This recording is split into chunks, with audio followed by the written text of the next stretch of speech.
Well, on the positive side, you almost beat a top 5 team without your star player. On the negative side, you almost beat a top 5 team without your star player. Dang it.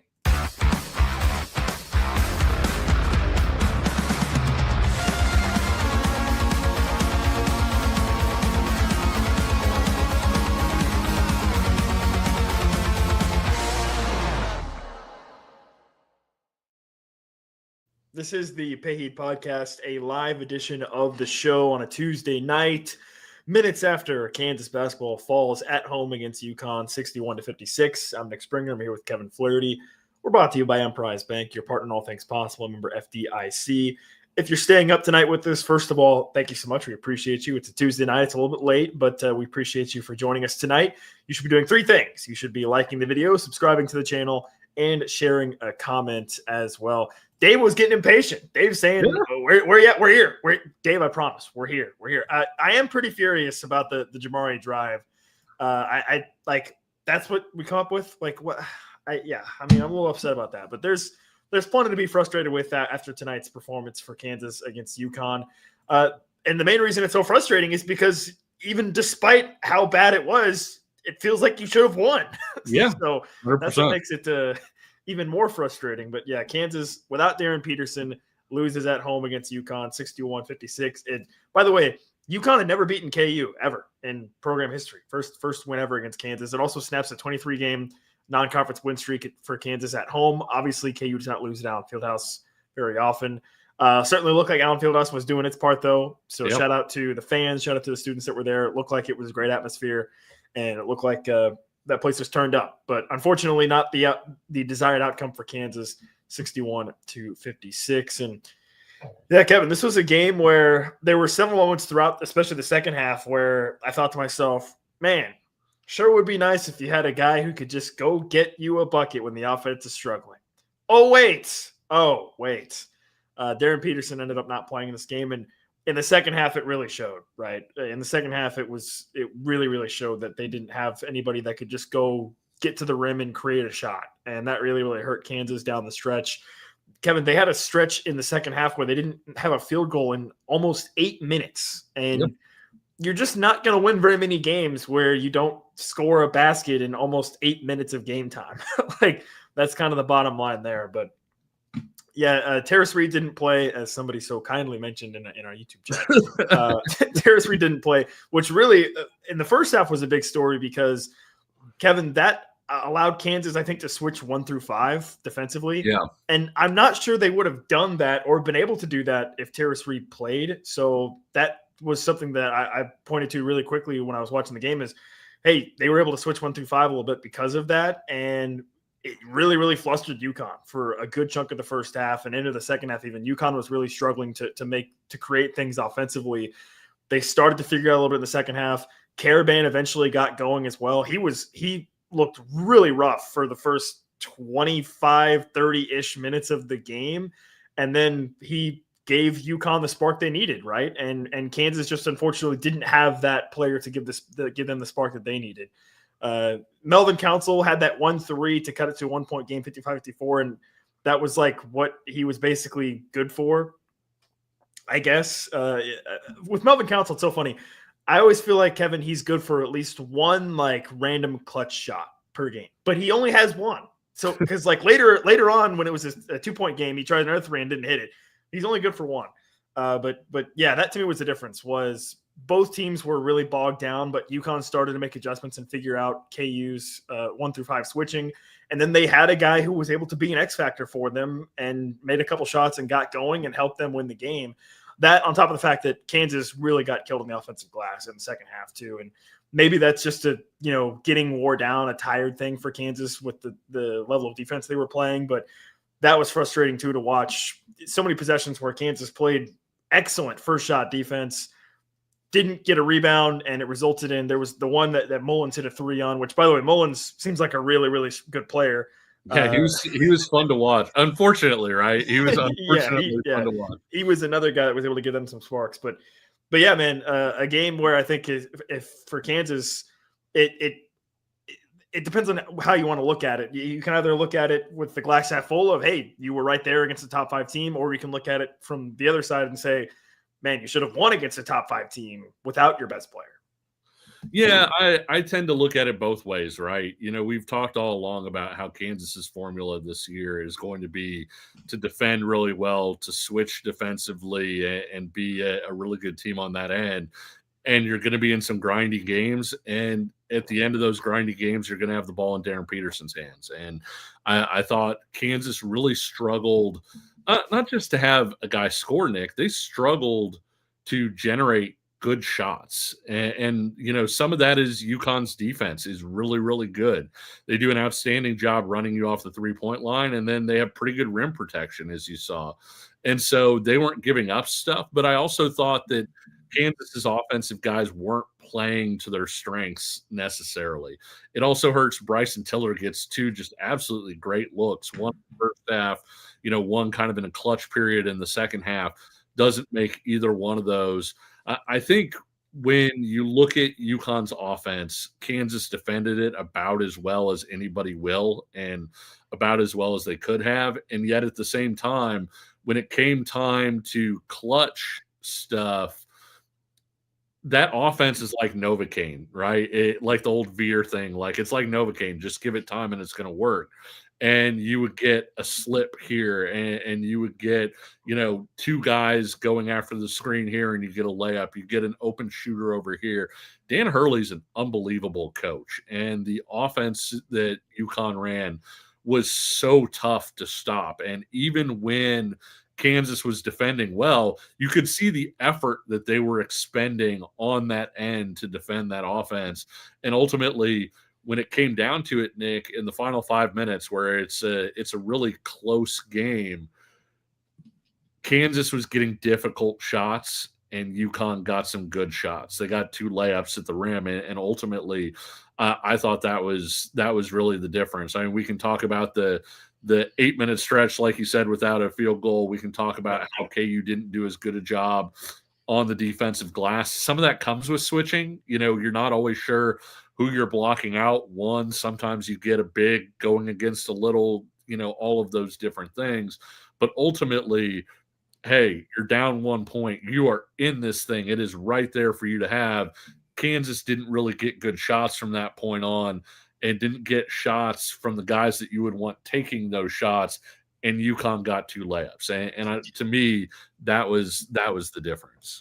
Well, and to your point about Kansas offensively not having guys play to their strength, a comment here from KU Jayhawks that I agree with. Trey White was virtually non-existent, it felt like, for a good majority of the game. And especially in the second half, when Kansas was struggling so much to just simply put the ball in the basket, right? You would want somebody like him to who is so good. We've seen him over the course of this early season, so good at drawing fouls, right? At creating opportunities. Like that's what we would like to see. And Kansas did start to do a little bit of that, where they were able to get to the free throw line a little bit. They didn't convert, unfortunately. I think Flaherty went to the line twice and ended up going 1 of 4, which was a real bummer down the stretch. But yeah, Trey White was the guy. I agree with what KU Jayhawks fan said there in the chat that, yeah, this was a game where it felt like, hey, maybe Trey White is a guy that you could get the ball to just try to create a foul, right? Create something in the lane. And he really wasn't there. And as soon as Darryn Peterson was ruled out, Kevin, I knew immediately that Kansas was going to need a similar, if not better, performance than what they had against Tennessee to win this game because of how good UConn is. And part of that was we're going to need all of your guys to contribute, right? And we saw KU had a couple of nice performances from Melvin Council, from Flaherty. Flaherty ends up the game with 11 and 12, right? But you also had Jaden Dawson with 0 points. Bryson Tiller really struggled, I think, on both ends of the floor tonight, quite frankly. He was a guy that came out too much on a screen and gave up an easy layup at one point late in the second half. He goes 2 of 8. You mentioned the 2 3-pointers he missed. We mentioned Trey White, who again ends up with 8 points, but didn't really feel like he was very impactful. So you knew you were going to need basically everybody to step up at different moments throughout the game, and Kansas just didn't quite get that in this game against UConn. And I think that was a big difference as well, is just knowing the fact that you were not going to have Darryn Peterson. you needed that same level of play that you got against Tennessee, where everybody was contributing, and they fell short a little bit with a couple of those guys. And Dave mentions, Tiller is showing his youth a little bit, right? Because he is a young guy. Bill Self has called him a pro, but he is somebody who is, this is basically his 8th college basketball game, right? So, he still has a lot of room to grow as well. And he's going to have some really good moments where he looks fantastic, and he's probably going to have more moments like this too. That's the journey of a freshman. Yeah. But Kansas made 5 shots in the second half, Kevin. 5. Yeah. That, and I want to say too, a lot of credit should go to Eric Ryba in this one, because there were multiple times, Nick, where you saw Kansas get to the rim and guys really hesitate because they were thinking about, hey, I'm going to get my shot blocked. I know Caravan had 2 blocks as well, but Ryba had 2 blocks, and it felt like he altered, the way that guys really approached the rim. You think about the one that Trey White had the ball, probably should have gone right up with it, instead gets the travel. The one that Bryson Tiller missed, that he didn't try to go strong off the backboard, that was because of Ryba. And so I think that was part of it too, was, this is a team that isn't a great outside shooting team, especially without Darryn Peterson. And so you needed to kind of get those buckets at the rim. They were able to get their guards downhill at times, but again, you're driving into shot blockers. You were able to get the ball in around the rim to your big guys at times, but guys were pump faking and hesitating and things like that, versus being more aggressive with it. Whereas if you could have gotten those fouls on Ryba and attacked him after the foul trouble he had in the first half, Kansas probably wins this game, Nick, because when Ryba came out, I really don't think that UConn had an answer for Flory or what Kansas was able to get at the rim. Yeah, I agree with that. And on the officiating, kind of a weirdly officiated game, 8 total fouls in the first half. And that's not because there was only 8 fouls committed. I can promise you that. It was a very physical game in the first half. Yeah. And then in the second half, there was a random stretch where they just called everything for like 4 minutes and then stopped again. And it was just I guess a classic Doug Sermons game. You brought up Jaden Dawson. There was a moment where he switched and he kind of gave like a shiver to the guy that he switched to, and it didn't get called. It was in the second half.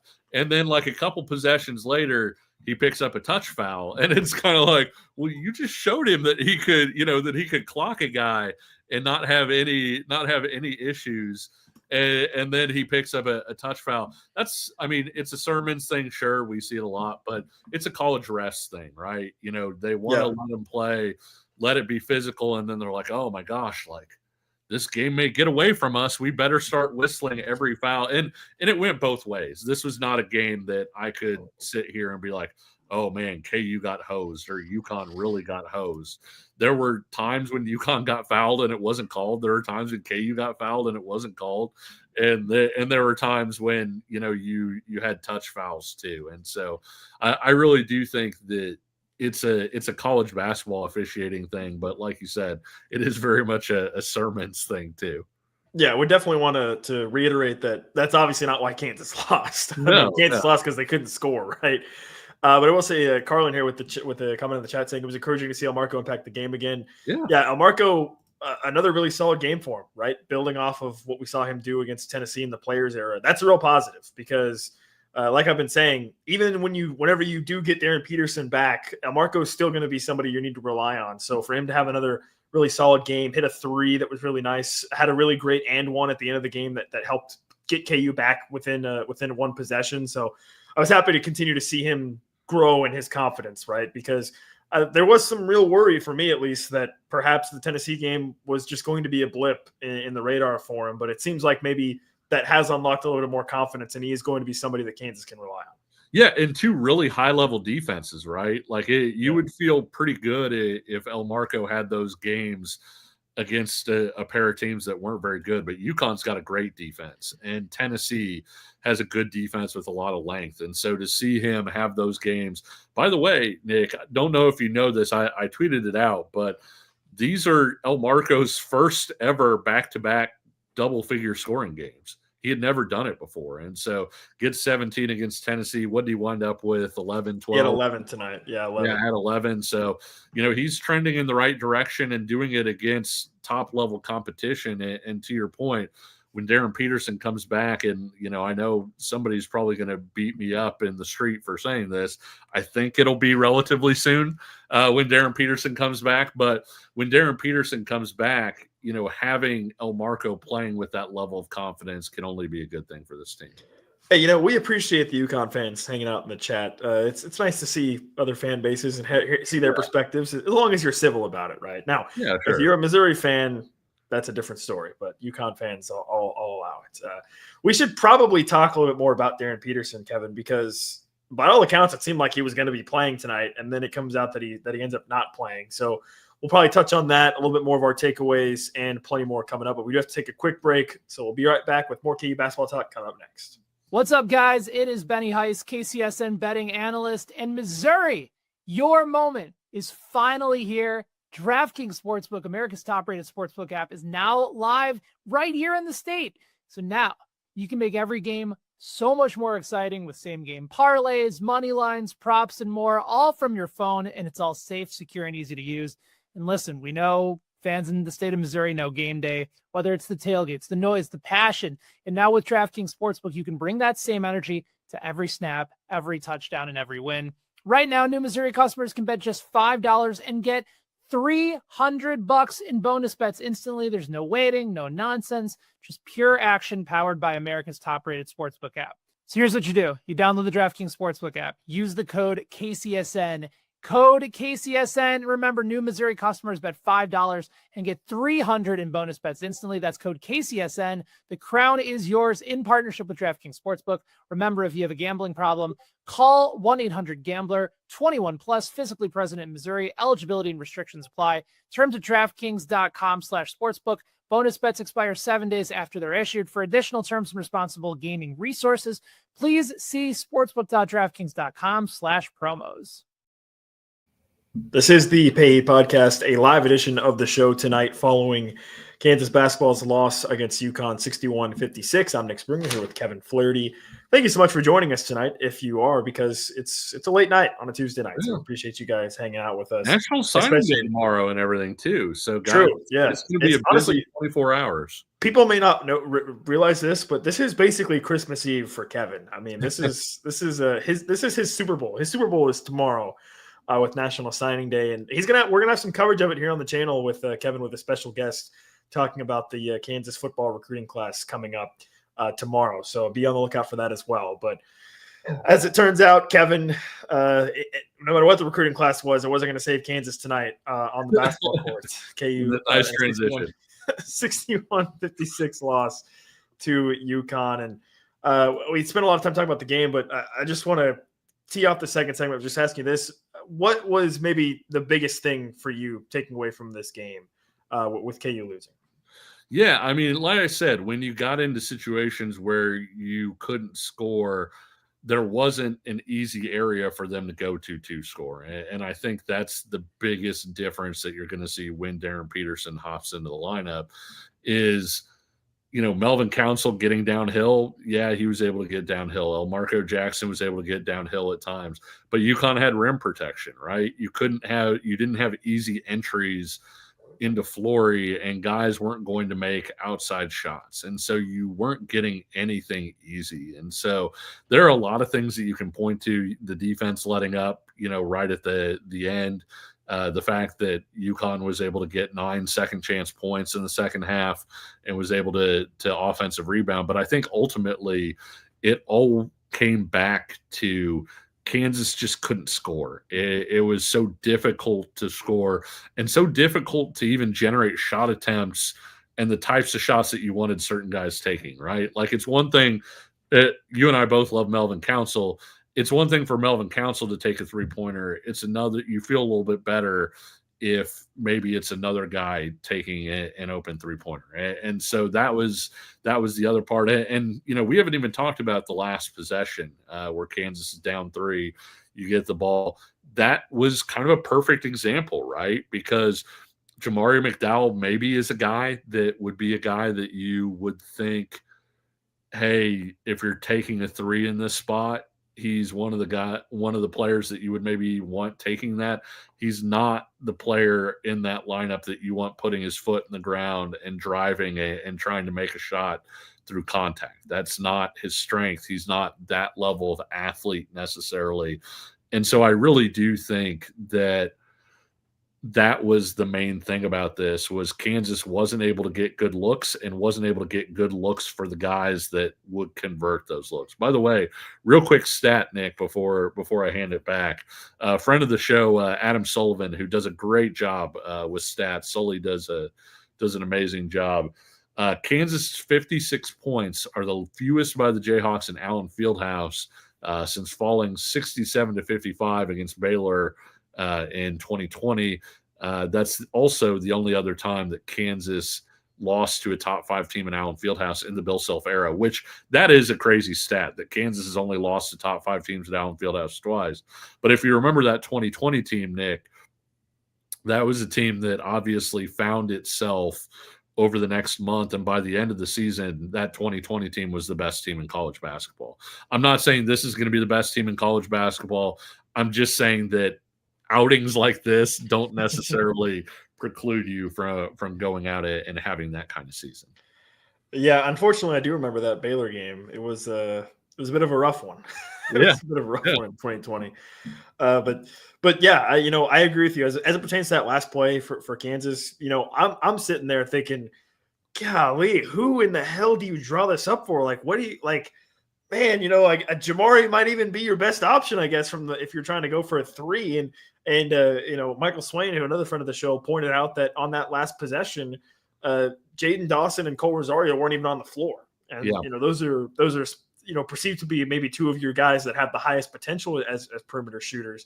So, it obviously it wasn't an enviable situation for the Kansas offense to be in, and I know a lot of fans hate this, but I even had the thought of, gosh, I mean, shit, maybe I guess you do try to get to the rim and extend the game. Fran mentioned it, like, go for a quick 2, I guess, because, I don't know, because it was obviously a tough situation for Kansas to be in. And yeah, it ultimately just kind of petered out with sort of a little bit of a weak drive by Jamari that definitely never really had a chance of being successful. So that was irritating to say the least, right? I mean, you would hope to get, I guess, considering the circumstances and kind of what KU had initially drawn up, what it looked like they were looking for a quick 3 or a 3-point attempt.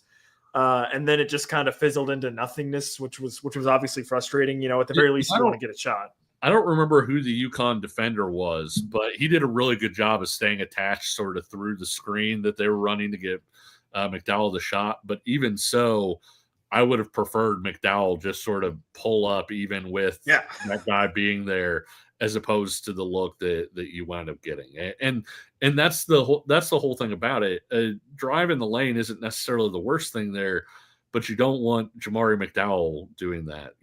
Taking a 3 earlier in the game, isn't the worst thing in the world, an open 3. You just don't necessarily want the open 3 coming from Melvin Council. And I thought that was a big part of the story of Kansas struggling on offense in the second half, was even when they got, looks or opportunities where you would feel like this is what your offense wants is, hey, a drive here, a shot here.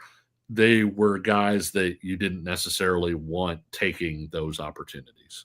Well, and I think you touched on it earlier in the show too, but the other part of it was in the second half is UConn seemed pretty comfortable to keep playing at that pace, right? Like they were pretty happy to just say, okay, you know what? We'll just play 30 seconds at a time. We'll keep running our offense, and eventually, you'll make a mistake. You'll make a mistake on a switch or something, or you'll sag off a guy too much, and it'll result in us getting a shot. Versus Kansas in the half court, like you said, was really unable to generate anything, right? And part of it was maybe guys just not being able to get in position to flourish with their skill sets, or just the struggles that KU had. And obviously, as you said, a lot of credit does deserve to go to UConn's defense as well for that. But they were comfortable playing at that pace.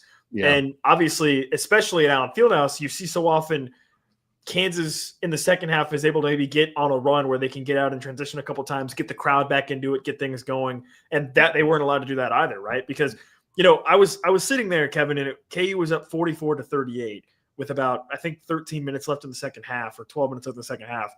And I was thinking this moment would be the perfect time for Kansas to, create something in transition, maybe get a turnover or hit it or something and get a quick, 5, 6, 7 points in a row to really blow the lid off this thing, right? Sort of give me one of those vintage KU mini runs at Allen Fieldhouse in the second half, right? And that didn't happen. And UConn kept hanging around. And then eventually UConn took the lead. I think 47-46, they took the lead. And that window was then closed, right? Like in my head, I was thinking, man, that was sort of the moment to maybe potentially not put the game away, but distance yourself, right? Create some more pressure on UConn. And instead, Kansas wasn't able to do that. That actually, I think, was what started that long stretch where they didn't score for almost 8 minutes, when they didn't get a basket for almost 8 minutes. So it kind of had the inverse effect for Kansas. But man, it felt like that would have been the perfect time for KU to have one of those vintage second half Allen Fieldhouse runs, and they just couldn't get it going. And I think part of it was because UConn was so comfortable playing at that pace, right? They weren't really giving KU an opportunity to try to get out and run a little bit, which with this team without Darryn Peterson, that has to be a not insignificant chunk of their offense, right? Because we saw it tonight. If this team without Darryn Peterson just tries to play half court offense, possession after possession, they're gonna get bogged down and they're not gonna be consistent when it comes to scoring. Yeah, I agree. And when you look at the stats from the second half, Kansas had 3 fast break points, and you're not going to win routinely going against UConn's half court offense with the players that KU had on the floor, or half court defense, excuse me. And the other part of it, Nick, is when you're getting out rebounded like that, you're not getting a chance to get out and run. But it felt like even when Kansas did get stops, did get the rebounds, there was enough of a battle for the rebound that it wasn't the catch pitch, okay, we're out on the break and we're getting out. When you play, I've said this for years, when you play UCLA with Mick Cronin, it doesn't matter how good UCLA is, it doesn't matter how bad UCLA is, and it doesn't matter how good you are playing UCLA basketball for that game. Like Mick Cronin is just so good at getting both teams to have to play the tempo that UCLA is playing. You get stuck in jail, basically. And I think UConn does an amazing job of that. It's another example of how well coached they are with Dan Hurley. But I think you're absolutely right in that if you were to take all the stats and just throw them out and just say, this is the pace that this game is going to be played at, you would have said, okay, UConn's going to be very comfortable, Kansas significantly less so. Yeah, without Darryn Peterson, right? Yeah, for sure. With Darryn Peterson, perhaps that changes a little bit in terms of what KU can do offensively in the half court. But yeah, in this particular game, you could just see in the second half that Kansas they didn't have that creativity. They didn't have that confidence in each other to be able to consistently run half court offense 30 seconds at a time, possession after possession after possession, versus UConn was certainly comfortable doing that. And on top of that, UConn got a lot of offensive rebounds, which again, I think you mentioned it earlier, but that just tired out the Kansas defense too, I think. Right? I think towards the end of the game, you could see Kansas was just fading and just fatigue-wise. The switches weren't as crisp. There wasn't as much activity defensively. Yeah, absolutely. And I think, as much as they got on Bryson Tiller on the broadcast for going up too high, helping on the ball screen, you also wonder how much of it was I also wonder how much of it was, hey, guys are starting to get tired. They aren't necessarily as attached. The ball pressure isn't what it was earlier in the game. And so credit to UConn. Like I said, you run that offense long enough, you're going to generate some good looks, and UConn did that. Yeah. Anthony with a comment here that says UConn has 4 starters who can take threes with confidence. Yeah, I mean, I think that maybe was part of it. In the second half, UConn ended up shooting a worse percentage than Kansas from 3 in the game, by the way. Kansas was 5 of 18, which is about 28%. UConn was 7 of 26, which is 27%. So percentage-wise, they were actually worse than Kansas. But you're right, maybe they did have a little bit more confidence to take those shots. And yeah, Kansas, again, that just kind of circles back to the Darryn Peterson effect, which is KU just didn't have anybody that you really could, comfortably go to and say, go make something happen, right? Go make a shot. It didn't feel like Kansas really had that versus UConn did when Alex Karaban started to figure it out. And look, Yep. and Karaban, I mean, truthfully, I thought Karaban was terrible for the first like 27 minutes of the game, but he had a really good stretch for about 5 minutes where he hit a couple threes, I think, and then had a big tip out offensive rebound at one point, got to the rim, and all of a sudden, boom, that was part of what he blocked a couple shots too. Yeah, he's a good all around player. I think last year he was kind of, I'm not trying to insult him when I say this, I thought he was kind of miscast when everybody was like, this is the next All-American at UConn. He is no doubt going to be this guy. But I think he is terrific at what he does within that system. You think about, they had that one possession where it felt like they had about 35 shots, and you know, Mullins misses the three in the corner, and then they wind up getting the rebound and getting it back out to Mullins, and he makes it. You know, Mullins was 3 for 9 from three in this game. It felt like he shot better than that from the outside. It did not feel that way. But I mean, he's a guy that I want to say in EYBL or in grassroots ball shot almost 50% from three. And believe me when I say, Nick, like when you get in those settings of grassroots ball, guys do not usually shoot like that because the shot selection isn't usually great. The offense getting them shots isn't usually that great. And all of that is to say that I think Mullins is going to be a really, really big time shooter for them. From KU standpoint, we talked about Trey White being quiet. Bryson Tiller has not shot the ball well from the outside in quite a while. And I think maybe his last three was Princeton, maybe. And so I believe he's missed, I believe he has now missed 15 straight threes, or 16, maybe 15 or 16. Yeah. And so when you look at the threes that he took today, they were great shots, right? Like he had one wide open on the wing and then had one late that was just a great wide open look. And you want him taking that every single time. He didn't make either of them.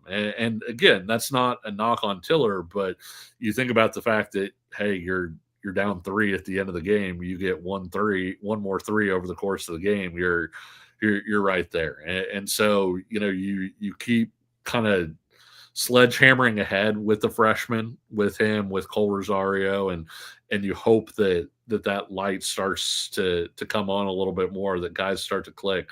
It took Embiid a little. I know we've mentioned that on the show before. It took Embiid a while before Joel Embiid was Joel Embiid. It took, you know, Ochai was redshirting for a lot of his freshman year and then wound up, you know, coming in. Johnny Furphy was a guy that, like, it, you know, it kind of clicked for him in a different way. And so it's not unusual for guys to figure things out over the course of their freshman year and for it to take them a while to get there. And so it's going to be hard for Kansas to win without Darryn Peterson in general, but it's going to be hard for them to win without Darryn Peterson when you have, let me look it up real quick, Nick. When you have basically Trey White and Bryson Tiller going a combined 3 for 11 from the field. That's just not a winning formula for this Kansas team as currently constructed.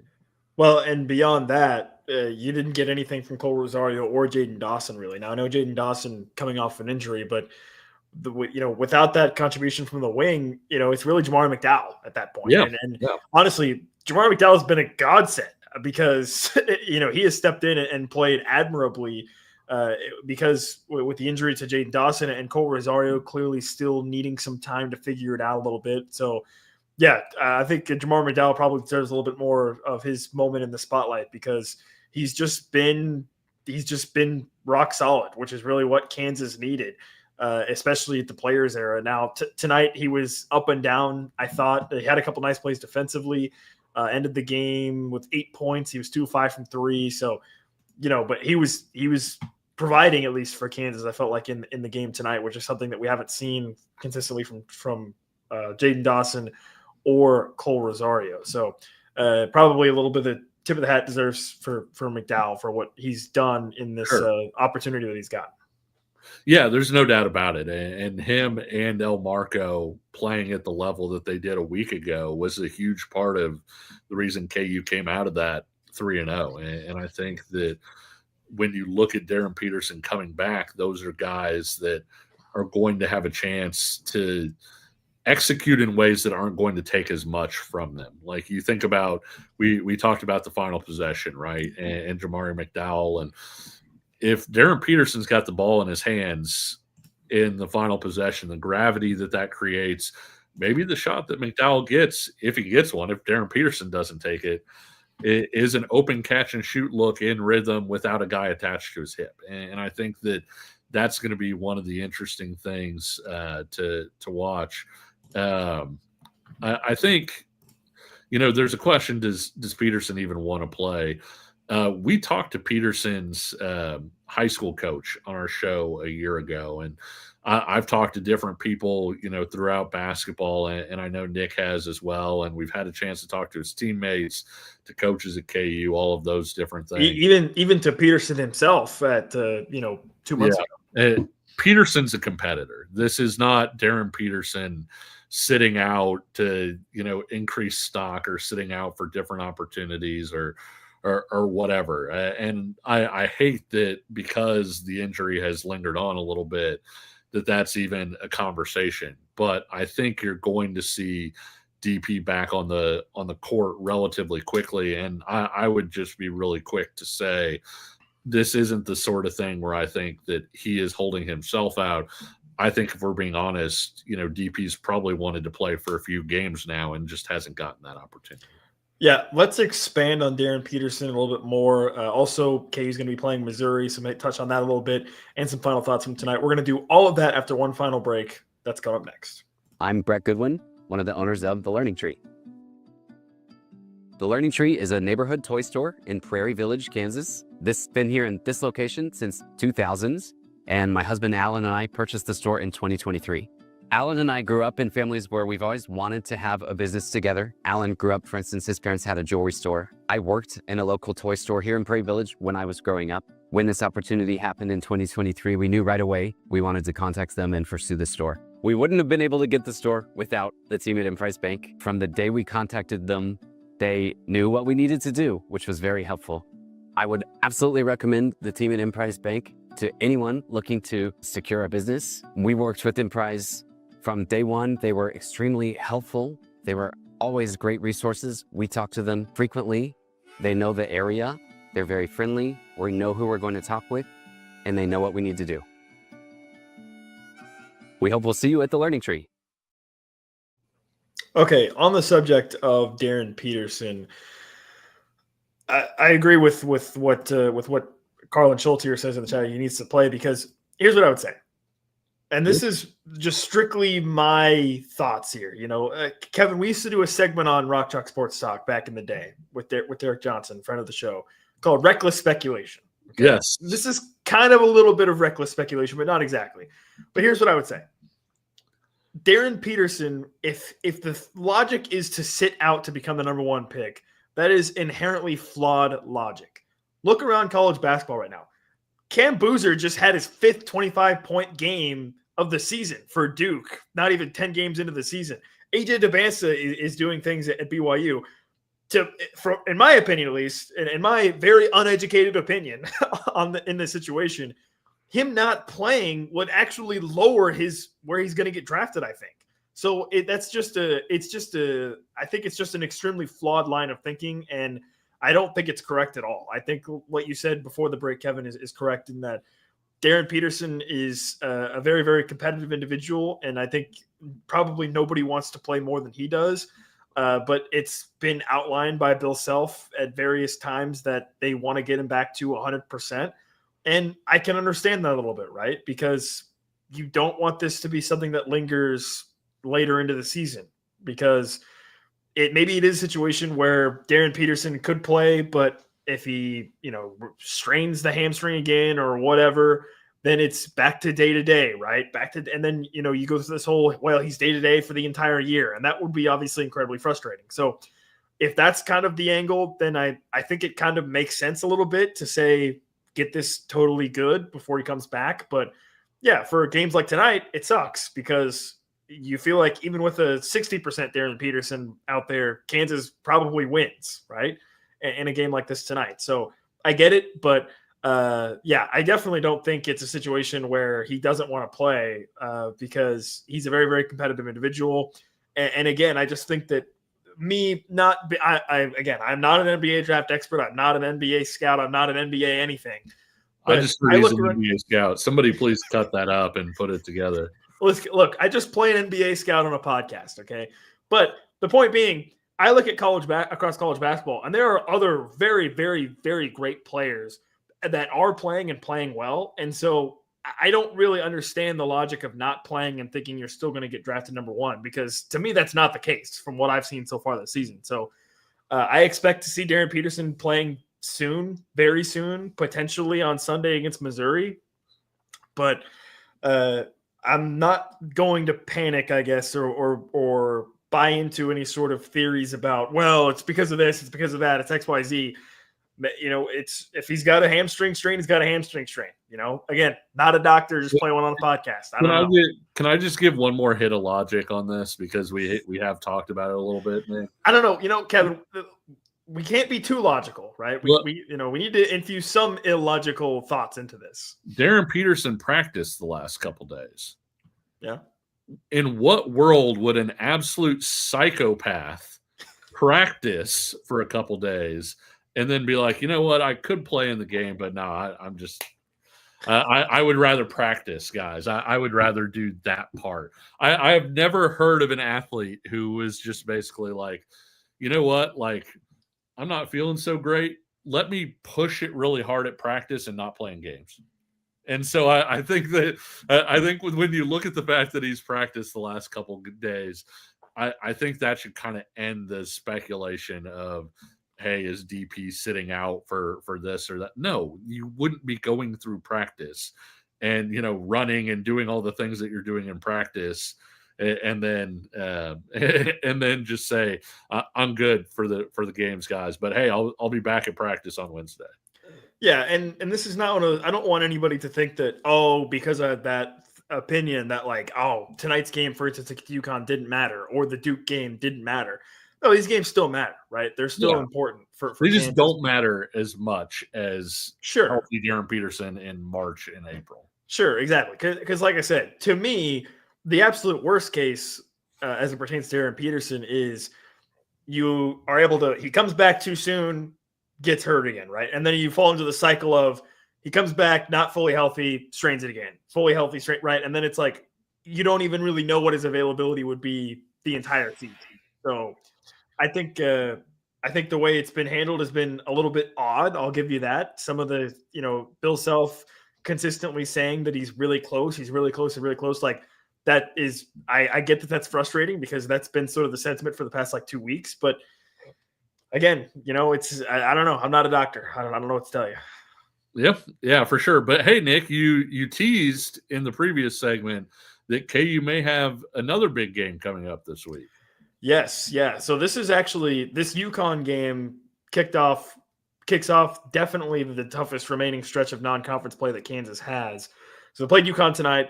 Big game coming up on Sunday against Missouri. It's in Kansas City. So if you are a Kansas City person, Kansas Cityan, is that the right word? Kansas Cityan? Yeah, I think so. I don't know. I'm just look, it's after 11 p.m. Who knows what I'm going to say next? I don't even know what I'm going to say next. But yeah, Kansas is going to be taking on Missouri. Missouri, by the way, Kevin, tonight just lost against Notre Dame. Notre Dame, the team that played fairly recently, right? Yeah, I think they did. Listen, my memory's not great, but I'm pretty sure they did just play about a week ago. So they just lost against Notre Dame in the SEC-ACC Challenge, 76-71.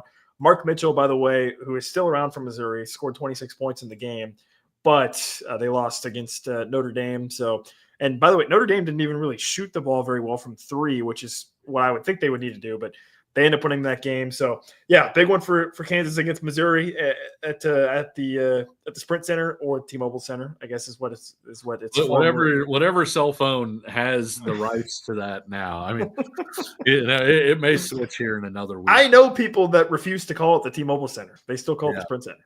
Yeah, which honestly, I get it. Sprint Center rolls off the tongue a little bit better, but if I think about it, I call it T-Mobile. But like if it's in casual conversation, you can say Sprint Center. Everybody knows. Yeah, so it's going to be a pseudo home game. Probably going to be some Missouri fans there, I would assume too. But yeah, big game for Kansas. Obviously, you want to bounce back from this loss against UConn. Obviously, as we just talked about, maybe Darryn Peterson comes back. Having an additional 5 days, basically, or 4 days to prepare for that game. So that would be significant. Bad Hombre says minimum 15-point win, or I'll be disappointed. Yeah, I mean, when it comes to Missouri, you want to make a statement, right? And obviously, Missouri got Kansas last year in a game where Kansas was down $1 billion and then came back and maybe should have arguably won the game. So just low energy last year for that first half and got themselves into a hole. Came back and almost, were able to get there. But I would almost guarantee that at Sprint Center / T-Mobile, Kansas will probably come out with more juice this go round. Yeah, I will say to that point, I don't worry about this iteration of Kansas having an energy issue, right? With guys like Melvin Council, guys like Trey White, with Flory doing what he's doing, I don't have any worries about this team having low energy for a game like this. I feel like this is a game where those guys will understand it a little bit more and will be turned up for it, because it is a big game, right? I think for Kansas fans, this is one you got to have basically, no matter where it's played, but especially in Kansas City, you want to take home that win against Notre Dame, because again, like I said, this kicks off the most difficult remaining non-conference stretch for Kansas, because they just played UConn. They are going to get Missouri then in Kansas City. Then they have NC State after that on the road. NC State with I don't want to say old friend alert, but old target I don't know. alert. Yeah, old flame, I guess. With old crush, maybe old crush. There you go, crush. I like crush. There you go. Yeah. Crush is good with Darryn Williams, and then you'll have a couple sort of more layup games with Towson and Davidson before you wrap up the non-conference slate. But yeah, this 3-game stretch is what I've been kind of circling on my calendar of this. Hey, this is the toughest stretch you have left in non-conference play. UConn obviously being a top 5 team, Missouri obviously being a big rivalry game, and then going to NC State, who also looks like they could be a top 20, top 25 team as well. So tough stretch for Kansas. Obviously tonight, again, one that feels like it maybe kind of slipped through your fingers. Yeah, Bad Hombre also pointed out that the student section was barking when Melvin had the ball. Oh yeah, I love that. I'm a fan. I'm a fan of the bark. Yeah, I mean, I've said this in our group chat or whatever.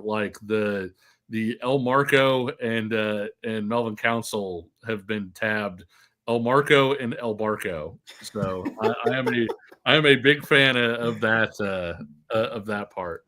Yeah, and I think to close the show out, despite the loss tonight, I would just kind of reiterate that, which is this team is still fun. I think they have some fun personalities. They're easy to root for. They're guys that I think are going to give you a lot of energy on a night in, night out basis. The pieces fit together, right? I think that's really kind of continues to be my thought process on where this team is at. Now, obviously, the biggest piece you would love to see him out there, which is Darryn Peterson. But yeah, this feels like a team of guys that want to play for Bill Self, that want to play for Kansas, that are Bill Self guys. And I think tonight did sort of reflect that with the effort that they gave defensively and some of what they did in this game against UConn, right? They were up for it. Obviously just didn't quite have some of the offensive firepower to get it over the line, but I'm still come away encouraged from that standpoint of saying, okay, you have guys in place that it makes sense. These guys are likable. They're easy to root for, I think, for KU fans. And, I think there is a little bit of aspect of this with what Dave says, which is once DP comes back, maybe everything will just fall into place for these guys, right? Now, I will say, Dave, I hope Kansas is much higher than a 12 seed. Yeah. Now, if Kansas is a 12 seed, I will be worried. But if you're in the big dance, you're in the big dance, whatever it is. But yeah, I do think there was a little bit of sentiment of just get Darryn Peterson back and things will maybe fall into place. So obviously tonight was frustrating though, with Kansas losing 61-56 against UConn. You had it down to one possession game late. I can see some of the trepidation of KU fans in the live chat regarding Darryn Peterson's status, but pretty confident he'll be back sooner rather than later. So, Kevin, you got any final thoughts? We've been going for almost 50 minutes. It's past 11:15 p.m. on a Tuesday night. You got any final thoughts before we close this thing out? I just don't know why you hated on Towson so much like that. With that being the game after NC State, They're fighting Nick Timberlakes. Towson hung around with Houston for 25 minutes. Really? Honestly, I was not aware of that. I mean, Houston, the final score was like Houston by 17, but it was like a 4-point game, into the second half. So, beware of Towson. Do not sleep on that team. Sorry, but no, to your overall point, though, yeah, I mean, it's all of us would have liked to see Kansas get this one, and you were in a position where you were down 3, you had a possession late with a chance to tie, didn't get it done.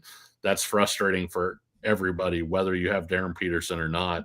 Now, go take care of business against Missouri, find a way to go on the road at NC State, which NC State's got a lot of weapons and can really score the basketball. If you can come out of this stretch 2-1, Nick, I think the sting of tonight will die off a little bit. Yeah. Boy, I hope so. I mean, especially against Missouri. You got to take care of business in that one. I will say, programming note, the Missouri game, TBD on a live post-game show for that one. Your boy has a little bit of potential conflict with some other work, so we'll see how that plays out. Potentially, though, I won't rule it out. It's a possibility we might be able to make it work on Sunday afternoon after KU plays Missouri. And I will say, I mentioned it earlier in the show, but Kevin's going to have some stuff on the KU channel as well for National Signing Day, which is tomorrow. If you're listening to this on Wednesday morning after, it's Wednesday. So be on the lookout for some coverage there from Kevin reacting and breaking down KU football's National Signing Day class. And we'll probably talk a little bit more about maybe some of our takeaways from this game and preview Missouri a little bit deeper coming up later in the week before that game on Sunday. Yeah, Dave, I wish I could be there, but I've got a little bit of a conflict. So I'm not going to be at the game, but we might still be able to make it work with a live show after the fact. So we'll see on that. We'll try to keep you posted, I guess, on what we'll do for that one. So regardless, we will talk to you again soon. But for Kevin Flaherty, I'm Nick Springer. I think that's going to wrap it up for tonight's show. Thank you so much to those of you that joined us live. And again, if you haven't already, please subscribe on our YouTube channel at Kansas Jayhawks KCSN. Like the video, and thank you so much for joining us. And if you're listening on audio, subscribe as well. Leave us a 5-star rating review. Do all that great stuff. But until next time, he's Kevin Flaherty. I'm Nick Springer. We'll talk to you again soon. See ya.